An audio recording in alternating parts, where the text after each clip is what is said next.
Hello from Gardening at Dwensa here in Ireland, and this video is my June update on orchids in bloom and in bud.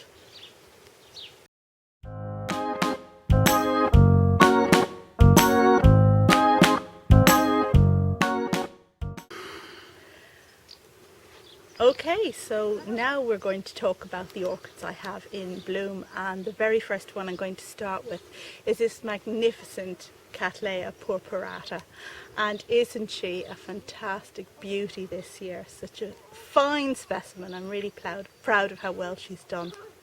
Now, any of you who watched the live streaming last night with John will have seen me produce her, and she really is enormous. So what have I got? I've got 3 spikes. This one has 3 flowers, and if the cameraman could come in and just have a look, this one has 3 flowers as well. And up here we have 4 flowers, and I'm just beginning to get a little bit of slug damage on her now because she does live in the greenhouse, and I think some of the flowers are beginning to close up. But she is absolutely amazing, and just have a look at the size of the plant. So this is a substantial plant that was grown from a very small seedling, and I'm going to link up above to a video I made some time ago about this plant and about growing her. And well, yeah, I think she's great. And the scent, oh yeah, the scent is just, well, really sweet. Not so much spicy as sweet as far as I'm concerned. But she's really nice. I'm very proud of her and just very happy to share her with you all. So now I guess I better show you the other stuff, but like after this, you know, they're just going to pale into insignificance. We're going to walk over here to this table here. And here we go. I'm going to put the Cattleya down and we'll have a look at these plants. Well, I've brought my orchids out here to the table outside to show you them, and I can tell you for a start they don't live outdoors as some people have suggested. I have my Cattleyas in the greenhouse at the moment, including this beauty, but the others, because they were coming into flower or in flower, have stayed indoors. But I'm very happy to show you some lovely Encyclia that are coming into flower, and this one is Encyclia randii, and look at that superb flower.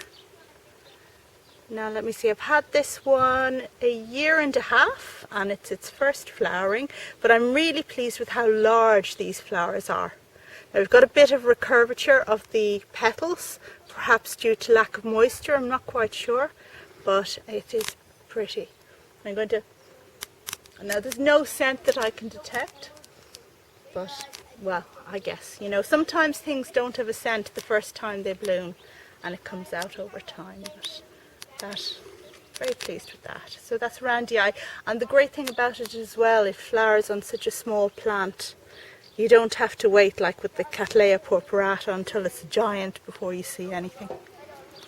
And the second plant I want to tell you about, also an Encyclia or Prosdekia, is this one called prismatocarpa. And the flowers are really quite special. It's a species like the other Encyclia, but the petals have all these lovely spots on them, and then you've got the pink and yellow in there right in the lip, making it really quite unusual. It's a super plant, and this one I bought 2 years ago in France from La Canopée des Orchids in Brittany in France, and it was repotted this spring when Dino was over and we did the major repotting. Now I don't know if you recall that video, but when it was repotted, actually what happened was I started to get blackening on the back pseudobulbs and had to remove them, and then again the same thing and remove them. But after removing the second lot, it seems to have stabilized and is doing well. And indeed the sheath emerged pretty soon after that repotting incident, which, you know, is just as well. If I'd seen the sheath I wouldn't have repotted it and I'd probably have lost the whole plant. So I'm really pleased with that, and I hope it'll go from strength to strength now that it's no longer encumbered with whatever affliction it had there at the back. Still looking at Prosdekias, and this one here is one I've had a very long time. the same length of time as the Cattleya purpurata, and if you clicked on that video I linked to above, you'll also see the story of this one. At the moment it only has one spike covered in a whole lot of sticky happy sap, but we do have new growths coming, and this one desperately needs a potting on, but I haven't really gotten round to it, so that's just where we sit with that. Now I'm just going to reach over and bring back to you a third Encyclia or Brassia, and this one is the orange one called vitellina, Majus.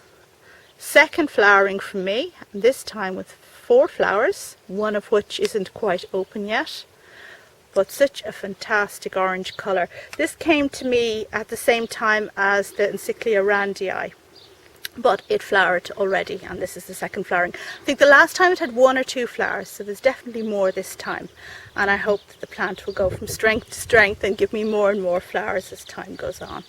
But I really love that deep, glorious orange. It's such a good colour, absolutely fantastic, and this one flowers for a very long time. The flowers are very long lived, as I recall from last time round. So, well, that's just excellent news, isn't it? Right, next up we're going to look at 2 things in bud, and still along the lines of Encyclia we have, well, what's now known as Euchile, mariae, and this year you can see it has 3 buds, which are developing ever so slowly, which is the particular habit of this plant.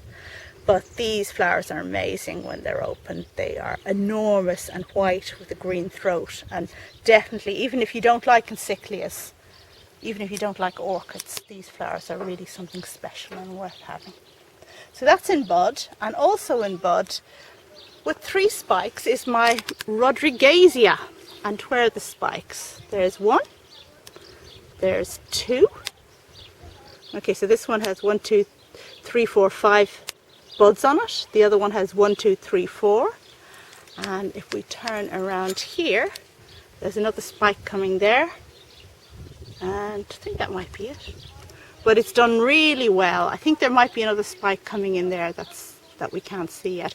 It's done really well if you consider that so much of it is actually out of the pot, and therefore not hydrating as much as it should. But whenever I water this, all the roots green up really, really nicely. And yeah, and so it's flowering for me, so I'm not going to knock it. It seems to be doing well in these conditions, so that's the way it's going to continue for the time being. And what else do I have to show you? I have to show you this, which you saw in my last Orchids in Bloom video, which I'll link to up above, and this is Phalaenopsis. Which one is this? Pallens, which Alberto was kind enough to bring to me when he visited. And they have such pretty flowers with a pink furry lip down there, really nice. So I actually have 5 flowers on this at the moment, which I think is quite a good result for a species Phalaenopsis, and besides that, such a small species Phalaenopsis. So that's really good. And finally, I want to show you my Brassia. Now, so there we go. This is a species Brassia, and it is Brassia verrucosa, which I received from an orchid friend a couple of years ago, and it has never flowered until now, but it is, yeah, it's quite nice. I'm a bit disappointed by how yellow, I suppose, the flowers are. There just doesn't seem to be enough contrast as far as I'm concerned. But having seen John Greco's enormous Brassias in the live streaming last night, I think I'm probably quite lucky to have this one flower on such a small plant. There's a new growth coming up here at the back, so whether that'll actually give another spike or not, I don't know. John said he liked Brassias as Brassia hybrids. They're one of his favourites. Yeah, I'm not sure I'm in that club, but I'm certainly glad to get these flowers anyway. We're always glad whenever we get flowers. And that's it really. That was my short but sweet Orchids in Bloom and Bud video for June. And I hope you liked it. And if you have any questions, put it down below. And yeah, check back for lots more orchid and gardening videos, and thank you very much for watching. Bye.